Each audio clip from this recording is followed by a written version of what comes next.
That's a choice. Yes. But if you don't know, Yes. for example, if you know they have and they're coming to your house, we'll do another podcast of this. I'm getting very wind up because it's appropriate. It's a pet peeve for mine right now. This, but if you know and you still choose to see them and receive them, then you are a choice. I love this. I've never heard anyone saying taking away someone else's choice and explain it so well. It's why we get so angry. I don't know anybody who likes to be told what to do.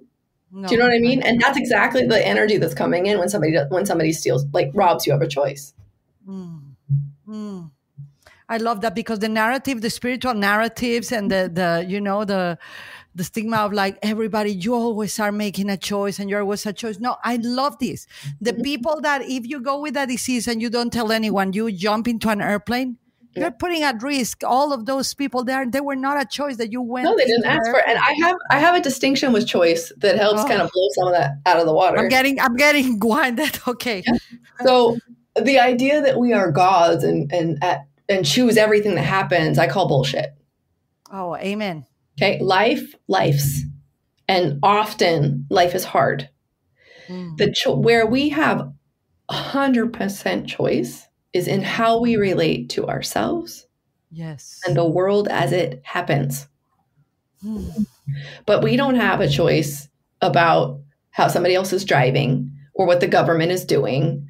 Or if we're making that, if we don't, there's so many places we don't have choices in the Western world where we are so pompous and arrogant, where we don't have choices. We only have this inside of ourselves. We have 100% choice. And let's take it down to 95, because I'm sure there's stuff flying under the radar for everyone.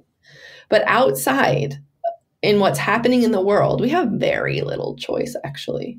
So this whole idea of this, we're sovereign, godlike things, and we're creating the world is causing far more problems than just being honest about where choice actually lies.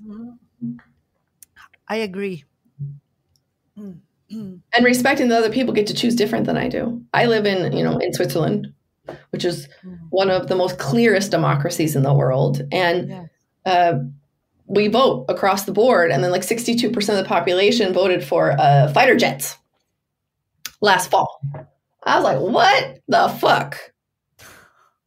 Huh? And yet I live in a democracy, which means majority wins.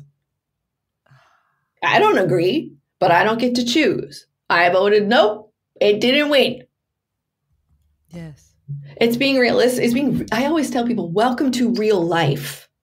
Yes, I love that of you. And then, we're going to talk that next podcast. It doesn't let you run away from your reality. It says, look at this head on. I believe in you. I've got your back no matter what. Care will also go are you sure you want to do that? And it doesn't care if you do or don't. It's not judging you if you go ahead and do the thing. It just always has your back.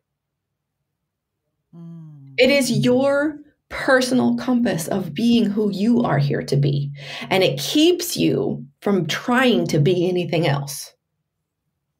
And then it keeps you from trying, getting in these groups and everybody wants to be like the XYZ person instead of be yourself. It's heartbreaking to me.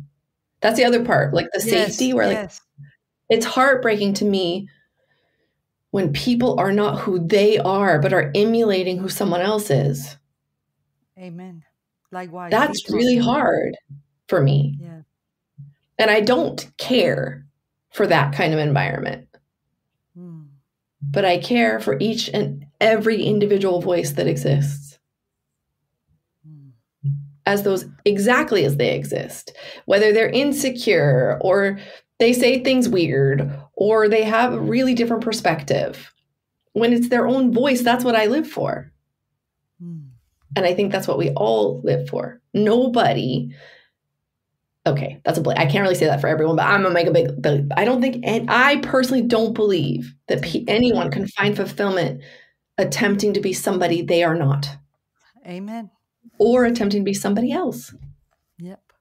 Never, because they're not there. Yeah. And the other assertion I make is that the only thing you need to know in life is who you are. Not what you're doing in life, not what your, trajectory of a career is, but who you are. And we've just been told that we don't know who we are. That's a lifelong quest. Da, da, da, da. No, we know who you are. Mm-hmm. Anybody who looks in hindsight, you can look back and be like, I've always known who I am. I didn't always own it. I didn't always take responsibility for it. I didn't always care, but I've always known who I am. And when you know who you are, it doesn't matter the circumstances. You just show up. And that's how you care. Wow, Shanti, I'm going to, I have so many other questions. We'll leave it for the next one. But I think that with this, we're going to close. I think this is needed in my experience. And I do just want to say, you don't need anybody's permission to care for yourself. Amen. And you can never prove that you care for yourself to anyone. It is just for you in this world where everything is available to everyone else about your life. Care is just for you. It's not provable. It's not, quote unquote, tangible to others. It is solely for you. It is what is only for you. Your care will show up differently than mine because it's unique to you. Yes. Wow. Thank you. That, what we often say at the end of the podcast, would you like to give a blessing to the audience? I think that's it. And I want to say too, caring for yourself hurts nobody. Oh. That. Yes. Wow. And this is to truly care. Mm-hmm. This is to truly care. Oh, my beloved friend, Shanti, thank you so much for being here again, and my pleasure. try to bring you back so we can talk just specifically about maturity.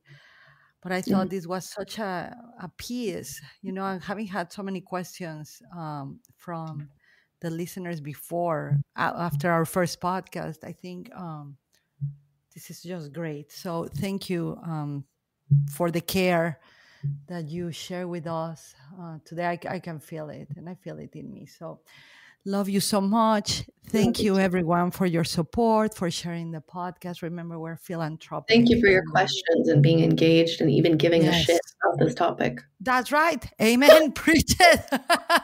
I love that. And with that, I'm going to say farewell, my friends, until we meet again next week. And we'll leave everything again. Once again, the information of Shanti. She often has trainings, and you got to follow her. But she has containers that truly are transformative because, as you can feel, she truly cares.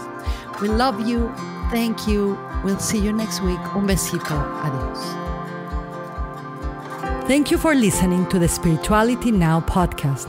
Be sure to subscribe on your favorite podcasting platform and share us with a friend.